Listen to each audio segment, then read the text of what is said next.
কাকে কালো জাদু করা হয়েছে, কাকে করা হয়নি, এটা বোঝাটা খুবই সিম্পল এবং খুবই সহজ একটা ব্যাপার। কিছু আলামত আছে যে আলামতগুলো খুব সহজেই দেখে বোঝা যায় এই লোকটা ব্ল্যাক ম্যাজিকের রোগী বা জাদুর রোগী। আপনারা জানেন যে আমাদের সমাজের এক শ্রেণীর মানুষ এই কালো জাদুতে বিশ্বাস করে না। যদি কেউ কোরআনের জীবন্ত মুজিজা আর অলৌকিকত্ব দেখতে চায় তাহলে সে কালো জাদু গ্রস্ত রোগীর মধ্যে কোরআনের আয়াত দিয়ে যে ট্রিটমেন্ট করা হয় এটা দেখে সে আল্লাহর কুদরত দেখতে পাবে, কোরআনের মিরাকল দেখতে পারে।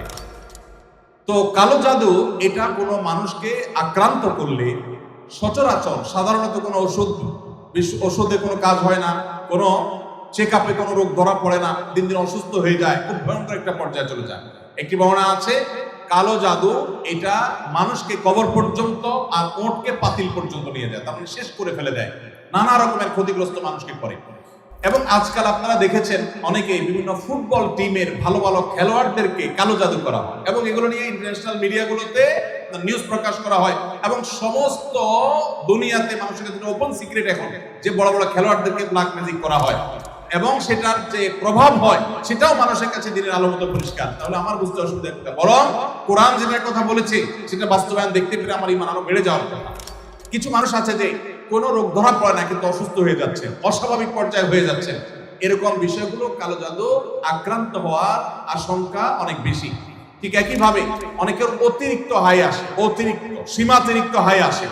হাই তোলাটা কিছু একটা লিমিটেশন আছে যে এই পর্যন্ত হাই তোলা এটা স্বাভাবিক, কিন্তু যখন অস্বাভাবিক পর্যায়ে পর্যন্ত চলে যাবে তখন সেটা কোনো কোনো ক্ষেত্রে ব্ল্যাক ম্যাজিকের রোগী হওয়ার আলামত থাকে। দিন দিন শুকায় যাওয়া, নানা রকমের পরিস্থিতি আছে। সবচেয়ে বড় পরীক্ষা করার উপায় হলো সূরা বাকারা সহ বিভিন্ন রুকিয়ার অ্যাপ চালু করে দিলে, ভিডিও চালু করে দিলে, তেলাওয়াত চালু করে দিলে যদি এটা শোনার পরে অস্থির হয়, পেরেশান হয়, তাহলে এই লোকটার মধ্যে কালো জাদুর আশঙ্কা অনেক জোরালো, যে সে সহ্য করতে পারে না তেলাওয়াত। একজন সাধারণ মানুষ মুসলমান সহ্য করে, কিন্তু সে তেলাওয়াত বন্ধ করতে পারে, আজান সহ্য করতে পারে না।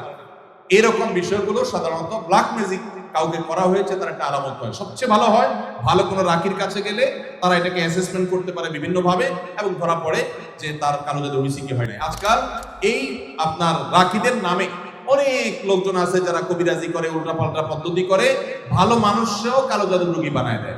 অনেকে আছে নাম বাপের নাম বললে বলে দেয় যে জাদু করছে কি করছে না, এগুলো সবই বোগাস এবং এগুলো কোনো সঠিক পদ্ধতি না। আমার পরিচিত একজন বলল যে আমার এক দাদা বহু আগে মারা গেছেন, তো এরকম এক কবিরাজের কাছে যা বললাম আমার দাদার নাম এটা, তার বাপের নাম এটা, দেখেন তো তার কোনো জাদু আছে কিনা। বলে হায় হায় রে, শেষ করে ফেলছে, তো আর বেশি দিন বাঁচবে না, অথচ অনেক মরে শেষ।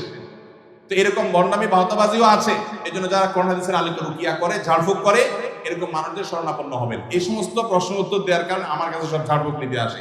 আমি কোনো রাখি না ভাই, আমি নিজে অন্যদের কাছে ঝাড়ফুঁকের আমলটা নিতে হয়, অ্যাডভাইসটা নিতে হয়। আমার শ্বশুরবাড়ির লোকজন আমার স্ত্রীকে জোর করে আমার কাছ থেকে আলাদা রাখে, অথচ আমার স্ত্রী আমার সাথেই থাকতে চায়, এক্ষেত্রে আমার করণীয় কি? আপনার ও প্রশ্ন ঠিক আছে ভাই, অনেক কমবখ্ত বাপ মা আছে, হতভাগা বাপ মা আছে, কপাল পোড়া, মেয়ে স্বামীর সংসার করতে চায় কিন্তু বাপ মা বাধা দেয়, আছে না নাই? মেয়েটা ভালো কিন্তু বাপ মা ফুসলায়, আরে আমার ভাতের অভাব পড়ছে না কিন্তু চলে আস। এর মতো কপাল পোড়া বাপ মা হতে পারে না। ভাইরা আমার, বেশিরভাগ সংসারে স্বামী স্ত্রীর মধ্যে অশান্তি সৃষ্টি করে তৃতীয় পক্ষ। কারা করে? তৃতীয় পক্ষ। আমি এই জন্য বলি, সাক্ষাৎ শয়তান যদি দেখতে চান, একবারে আপাদমস্তক শয়তান, তাহলে স্বামী স্ত্রীর মধ্যে অশান্তি সৃষ্টি করার জন্য যে ভূমিকায় অবতীর্ণ হবে এ হলো সাক্ষাৎ শয়তানের ভূমিকা অবতীর্ণ হয়েছে। কথাকে বুঝাতে পারছি? শয়তান সবচেয়ে খুশি হয় কোন কাজে জানা আছে আপনাদের? কোন কাজে সবচেয়ে বেশি শয়তান খুশি হয়? কোন সংসার ভেঙে দিলে, স্বামী স্ত্রীর মধ্যে বিচ্ছেদ হলে। আপনারা হাদিস শুনছেন, প্রসিদ্ধ হাদিস, শয়তান তার সিংহাসন পানির উপরে স্থাপন করে এবং শয়তান তার চেলাদেরকে ছেড়ে দেয়। চেলারা সারাদিন আকাম কুকাম করে, সারাদিন অপকর্মের পরে ফিরে এসে তাদের দলনেতাকে বলে, আমি একজনকে খুন করিয়েছি, একজনকে দিয়ে আরেকজনকে দিয়ে একটা মিথ্যা বলিয়েছি, আরেকজনকে দিয়ে মাদকাসক্ত করিয়েছি, আরেকজনকে দিয়ে অমুক জেনা করিয়েছি। তখন শয়তান বলে, হ্যাঁ অবশ্যই কিছু না কিছু করেছ। কিন্তু যখন কোন শয়তান এসে বলে একজন স্বামী স্ত্রীর মধ্যে বিচ্ছেদ ঘটায় দিছি, তখন শয়তান বলে তুমি সবচেয়ে বড় কাজ করছো, সে সবচেয়ে বড় খুশি হয়। যে সমস্ত পুরুষেরা মহিলাদেরকে অথবা পুরুষদেরকে উস্কায়, দেখবেন যে অনেক মহিলাকে যায়, অনেকে বলে ভাবি আপনার মতো মানুষের সাথে ভাই রাগ করে কেন? মানে আপনার মতো এত ভালো, এত ভদ্র, এত রূপবতী মানুষটার সাথে রাগ করে যে কেমনে, এত পাষাণ সে কিভাবে হয়? বুঝবেন যে এই লোক হলো সাক্ষাৎ ইবলিস। আবার একই কথা ওই পুরুষ লোকটাকে যদি বলে যে ভাই আপনি তো রাজপুত্র, মাশাআল্লাহ, আপনার কপালে রাজরানী আসলেও কম হবে ভাই, তাহলে তার উস্কায় দিচ্ছে, তার মানে সে মনে মনে চিন্তা করবে তাহলে আমার বউ এটা আমার জন্য আসলে মানায় না, আমি তাহলে এত বেশি যোগ্য পুরুষ, তাহলে তার স্বামীর সাথে, তার স্ত্রীর সাথে তার দূরত্ব বাড়বে কি বাড়বে না? তাহলে এই যে পাম্পট্টিটা দিল, এই পাম্পট্টি দেওয়া লোকটা হলো সাক্ষাৎ ইবলিসের ভূমিকা অবতীর্ণ হয়েছে। অতএব খবরদার, স্বামী স্ত্রীর মধ্যকার অশান্তি সৃষ্টি করার জন্য কেউ তৃতীয় পক্ষের ভূমিকা রাখবেন না। এমনকি সেটা যদি বাপমাও যদি হয়, সে বাপমা আল্লাহর কাঠগড়ার আসামি হবেন। বহু ছেলেদের বাপ আছেন, ছেলেদের মা আছেন, শ্বশুর শাশুড়ি আছেন, বৌমার ব্যাপারে ছেলের কান ভারী করে দেয়, আছে না নেই? ছেলেটা থাকে বিদেশ, তার কানটা ঝালাফালা করে দেয়। এরা সবাই কিয়ামতের ময়দানে আল্লাহর কাছে আসামি হবে। খবরদার, এরকম কোনো ষড়যন্ত্র করা যাবে না। চেষ্টা করতে হবে স্বামী স্ত্রীর মধ্যে মনোমালিন্য হলে সেটাকে আরো দূর করে দিতে হবে, সেটা আরো দূর করে দিতে হবে। আল্লাহ আমাদেরকে তৌফিক দান করুন। মসজিদের ইমাম সাহেবরা যারা আছেন, ফ্যামিলি কাউন্সিলিং করবেন।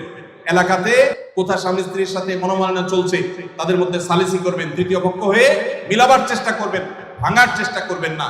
আল্লাহ আমাদেরকে তৌফিক দান করুন। যে মা বাপ তার মেয়েকে ফুসলাচ্ছে স্বামী সংসার না করার জন্য, যৌক্তিক শরঈ কোনো কারণ ছাড়া যদি এটা করেন, তারা কবিরা গুনাহে লিপ্ত হোক। তারা মা বাপ সন্তানকে তারা আল্লাহর নির্দেশ থেকে বাহিরে তারা নিতে চাচ্ছে। ফ্যামিলি ব্যবস্থাপনা এবং দাম্পত্য জীবনের সুখ শান্তি ইসলামে খুবই গুরুত্বপূর্ণ বিষয়। আল্লাহ তাআলা আমাদেরকে বোঝার তৌফিক দান করুন। রমজানে মাঝে মাঝে তারাবির নামাজ ছুটে যায়, যদি আমার তারাবির নামাজ ছুটে যায়, এতে কি আমার রোজা আদায় হবে বা রোজার পূর্ণতাতে কোনো সমস্যা হবে কিনা? ভাইরা আমার, রমজান মাসে তারাবির নামাজ না পড়লে আমরা অনেকে মনে করি যে তার রোজাতে বোধহয় অসুবিধা হবে। এটা সম্পূর্ণ ভুল ধারণা। তারাবি একটা ইবাদত, রমজানের রোজাটা আরেকটা ইবাদত। যেহেতু তারাবি না পড়লেও রমজানের রোজা হয়ে যায়, তাহলে তারাবি পড়ার কি আর দরকার আছে? কেন? রোজা তো হয়ে যাবে। আলাদা ইবাদত। রোজা রাখা একটা ইবাদত, তারাবি পড়াটা আরেকটা ইবাদত। নবী করিম সাল্লাল্লাহু আলাইহি ওয়াসাল্লাম একই হাদিসে দুটি কথা বলেছেন, মান কামা রমাদানা ঈমানান ওয়া ইহতিসাবান গুফিরা লাহু মা তাকাদ্দামা মিন যামবি। একই হাদিসে বলেছেন, মান সামা রমাদানা ঈমানান ওয়া ইহতিসাবান গুফিরা লাহু মা তাকাদ্দামা মিন যামবি। যে ব্যক্তি ঈমান এবং ইখলাসের সাথে রমজানের রোজা রাখবে, আল্লাহ তার পূর্বের গুনাহ মাফ করবেন। যে তারাবি পড়বে তারও পূর্বের গুনাহ মাফ করবেন ইনশাআল্লাহ। এজন্য ভাইরা, তারাবির নামাজ পড়তে হবে। এটা সুন্নাহ, গুরুত্বপূর্ণ সুন্নাহ, সাধারণ সুন্নাহ না। নবী সাল্লাল্লাহু আলাইহি ওয়াসাল্লাম ছাড়েন নাই, সাহাবীরা ছাড়েন নাই। কোনো ওযর ছাড়া তারাবি ছাড়া যাবে না। জামাত ছুটে গেলে একা একা হলেও পড়বেন, কিন্তু কোনো কারণে পড়তেই পারলেন না, সফরে আছেন, ট্রাভেলে আছেন, বাসে ছিলেন, ট্রেনে ছিলেন, নাইটে সফর করেছেন, তারাবি পড়তেই পারেন নাই, ইনশাআল্লাহ আপনার রোজা হয়ে যাবে। তাই বলে তারাবিকে অনেকে অবহেলা করেন আজকাল, যেটা তো সুন্নাহ, না পড়লে কি? এই অবহেলাটা আরেকটা দোষের। তাহলে আমাদের মধ্যে দুইটাই সীমা লঙ্ঘন। কেউ মনে করেন তারাবি না পড়লে রোজাই হবে না, এটা হলো বাড়াবাড়ি। আবার অনেকে মনে করে তারাবি না পড়লেই বাকি, এটা হলো ছাড়াছাড়ি। এই বাড়াবাড়ি এবং ছাড়াছাড়ির মধ্যে আমাদের থাকতে হবে। আল্লাহ আমাদের তৌফিক দান।